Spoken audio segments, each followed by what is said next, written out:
Chemical स्फोटानंतर आता या परिसरातील लोकांना चोरट्यांचा सामना करावा लागतोय, कारण स्फोटानंतर आपला जीव वाचवण्यासाठी घर सोडून पळून गेलेल्या नागरिकांची घरं लुटायला चोरट्यांनी सुरुवात केली आहे। डोंबिवलीतल्या स्टार कॉलनी आणि गणेश नगर भागात 20हून अधिक घरफोड्यांची नोंद झाल्याचं कळतंय। आमेर आणि आपले प्रतिनिधी आता आपल्या सोबत आहेत। आमेर, काय अधिक माहिती आहे या चोऱ्यांसंदर्भात?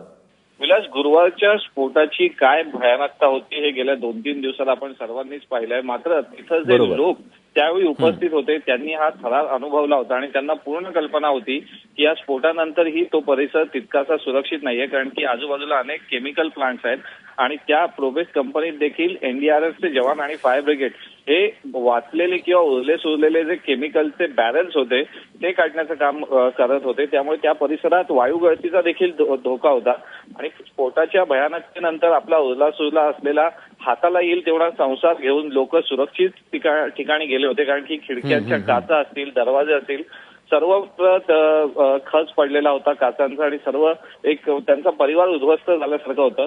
त्यामुळे या संधीचा फायदा घेत 2 रात्र चोरट्यांनी तिथे मात्र आपला कार्यभाग साधून घेतलेला आहे। जी घरं बंद होती आणि ज्या घरात खिडकी आणि दरवाजे नसल्यामुळे शिरणं सोपं झालं होतं त्या घरात घरफोडीच्या नोंदी झालेल्या आहेत। स्टार कॉलनी आणि गणेश नगर या आसपासच्या परिसरात 20हून अधिक घरफोड्यांच्या नोंदी या नजीकच्या पोलीस स्थानकात झालेल्या आहेत। त्यामुळे या परिस्थितीचा फायदा चोरट्यांनी घेऊन आपला कार्यभाग साधल्याचं आता समोर येते। विलास, धन्यवाद तुम्ही दिलेल्या सगळ्या सविस्तर माहितीबद्दल।